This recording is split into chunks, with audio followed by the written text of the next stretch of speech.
हमसे बात करने के लिए मौजूद है। इटवा विधानसभा से कई बार विधायक और मंत्री रहे, पिछली बार भी विधानसभा अध्यक्ष रहे माता प्रसाद पांडे। आइए हम उन्हीं से जानते हैं कि किन मुद्दों को लेकर के इस बार वो चुनाव में है। सर, सबसे पहले नामांकन किया आपने, बहुत स्वागत आपका।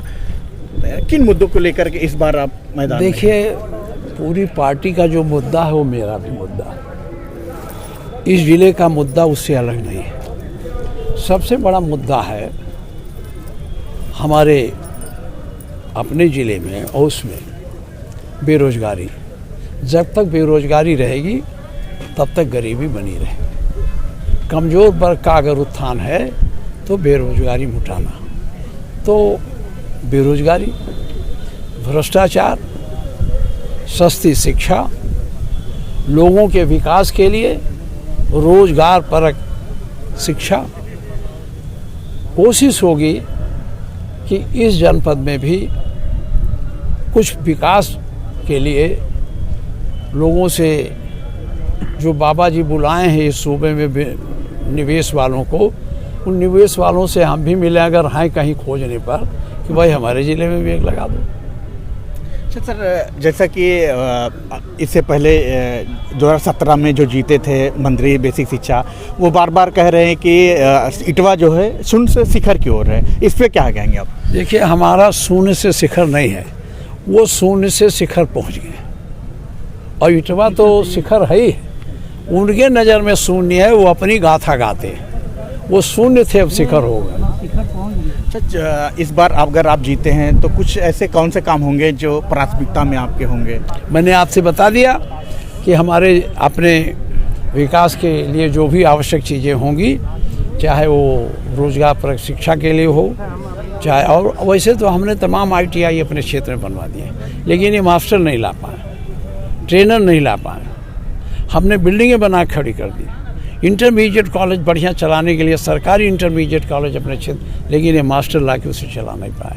जो हम बना के छोड़ गए उसमें अध्यापक नहीं रख पाए। दूसरी बात है कि रोज़गार के लिए आपको रोज़गार परक एजुकेशन की ज़रूरत है।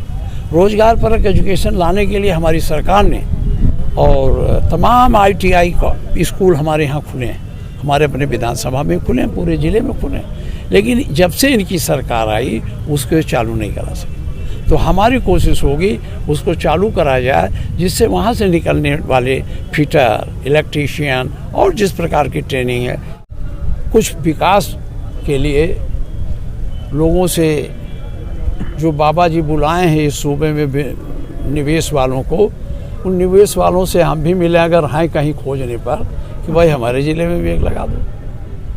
सर, जैसा कि इससे पहले 2017 में जो जीते थे मंत्री बेसिक शिक्षा, वो बार बार कह रहे हैं कि इटवा जो है शून्य से शिखर की ओर है। इस पे क्या कहेंगे आप? देखिए, हमारा शून्य से शिखर नहीं है, वो शून्य से शिखर पहुंच गए और इटवा तो शिखर है ही। उनके नज़र में शून्य है, वो अपनी गाथा गाते हैं। वो शून्य थे, अब शिखर हो गए। इस बार अगर आप जीते हैं तो कुछ ऐसे कौन से काम होंगे जो प्राथमिकता में आपके होंगे? मैंने आपसे बता दिया कि हमारे अपने विकास के लिए जो भी आवश्यक चीज़ें होंगी, चाहे वो रोज़गार पर शिक्षा के लिए हो, चाहे और वैसे तो हमने तमाम ITI अपने क्षेत्र में बनवा दिए, लेकिन ये मास्टर नहीं ला पाए, ट्रेनर नहीं ला पाए। हमने बिल्डिंगें बना खड़ी कर दी। इंटरमीडिएट कॉलेज बढ़िया चलाने के लिए सरकारी इंटरमीडिएट कॉलेज अपने क्षेत्र, लेकिन ये मास्टर ला के उसे चला नहीं पाए। जो हम बना के छोड़ गए उसमें अध्यापक नहीं रख पाए। दूसरी बात है कि रोज़गार के लिए आपको रोज़गार परक एजुकेशन की ज़रूरत है। रोज़गार परक एजुकेशन लाने के लिए हमारी सरकार ने और तमाम ITI स्कूल हमारे यहाँ खुले हैं, हमारे अपने विधानसभा में खुले हैं, पूरे ज़िले में खुले हैं, लेकिन जब से इनकी सरकार आई उसको चालू नहीं करा सके। तो हमारी कोशिश होगी उसको चालू कराया जाए, जिससे वहाँ से निकलने वाले फिटर, इलेक्ट्रीशियन और जिस प्रकार की ट्रेनिंग है, ये लड़के बाहर जा कर के रोज़गार प्राप्त कर सकें। मैं खुद जब लेबर मिनिस्टर था तो 2 पति आते थे, कहते मुझे इंजीनियर नहीं चाहिए, मुझे स्किल लेबर चाहिए। तो स्किल लेबर हम तैयार करेंगे जो पूरे प्रदेश में नहीं, पूरे हिंदुस्तान में, विदेश में जा कर के वहाँ वो रोजी लाभ प्राप्त करें और अपने ज़िले में पैसा भेज के उसको संपन्न बनाए। अच्छा सर, एक सवाल, आखिरी सवाल, वो 5 साल पूछेगा तो हम पूछते हैं 5 साल वो मंत्री थे, है ना, और अब फिर वो जनता के बीच में जा रहे हैं, जाहिर है आप भी जा रहे होंगे, जनता में किस तरह से रिस्पांस आपको जनता कर अब रही है? देखिए हमको क्या रिस्पांस कर रहे हैं, आप लोग तो बात उनका बताओगे नहीं डर के मारे, उनका जाके देखो कैसा रिस्पांस पा रहे हैं। आज वो पर्चा भरने आए थे, उनके गांव का कोई यही भी नहीं किया, धमका रहे थे गांव वालों को। यही है रिस्पांस जनता का। जैसे अखिलेश जी का जो घोषणा पत्र है, और जाहिर है बीजेपी ने भी घोषणा पत्र दिया है, अखिलेश जी का घोषणा पत्र में कई लुभावने वादे हैं, लुभावने की करना है, और बीजेपी उन जो जैसे 300 यूनिट फ्री बिजली और रोजगार को लेकर कई सारी चीज़ें अखिलेश जी ने दी है, और बीजेपी नहीं, इस तरह के बीजेपी कोई वादा नहीं कर रही। तो क्या लगता है बीजेपी ओवर कॉन्फिडेंस में चुनाव में है? देखिए बीजेपी को पता है वो कहाँ है, उनको पता है वो कहाँ है, हमें उसके बारे में बात नहीं करनी। देखो हम लोगों ने जो कहा वो किया भी। हमने कहा था कि हम बेरोजगारी भत्ता देंगे। हमारी सरकार में 8 लाख नौजवान जो ग्रेजुएट थे, जिन्होंने इस सेवा योजना कार्यालय में नाम लिखाया था, उनको 1000 रुपया हम लोग दे रहे थे।